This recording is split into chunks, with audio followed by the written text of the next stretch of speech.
It's me. My Hometown Cursed Land. Part 6, The Wedding and the Restless Dead.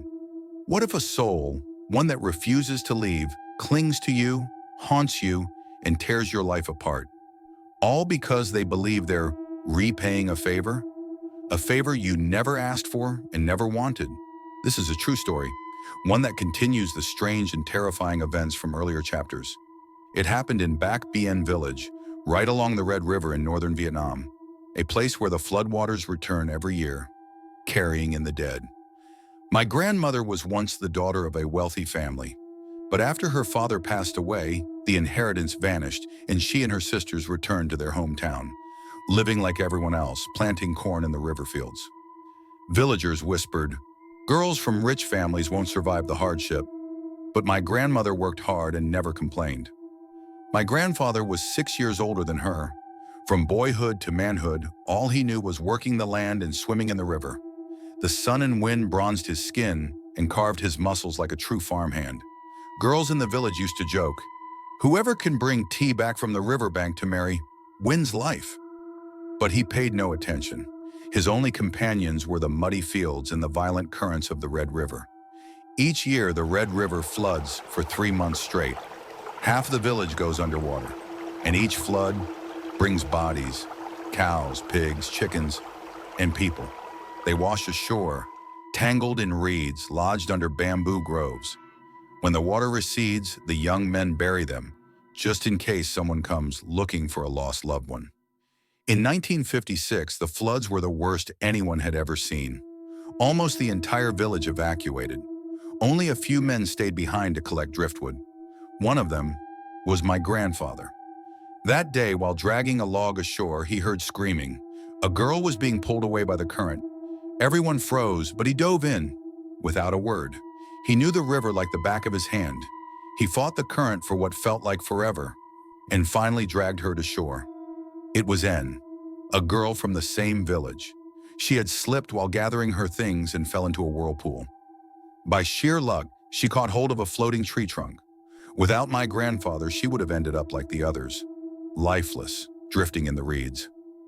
My grandfather didn't think much of it. He wasn't looking for thanks.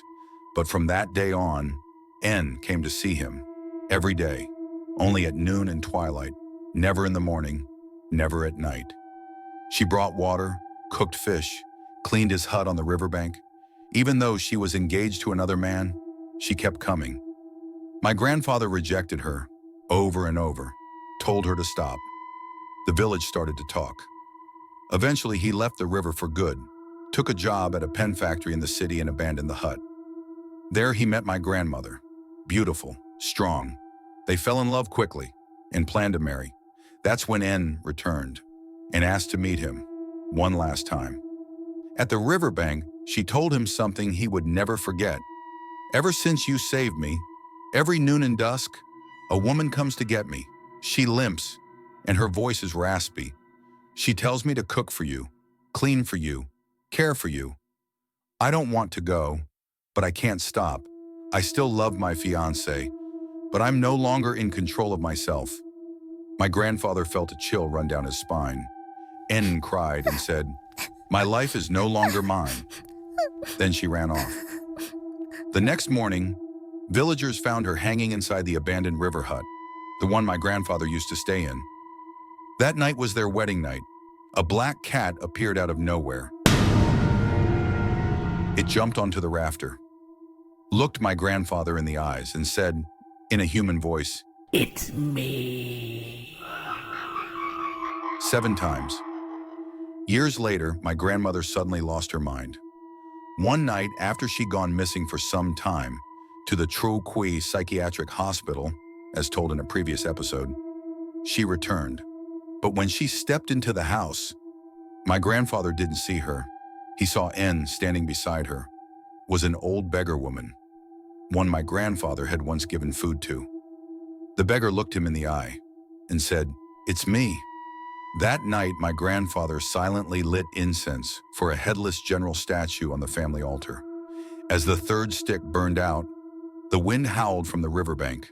The door blew open, then slammed shut. Only then did my grandfather begin to tell us the truth. The Red River, though peaceful by day, hides things the mind can't comprehend. Even the most skeptical members of my family, like my uncle, eventually came face to face with things they could no longer explain. Subscribe to the channel to hear the next chapter. You'll hear what happened to my uncle when he met a spirit who refused to move on.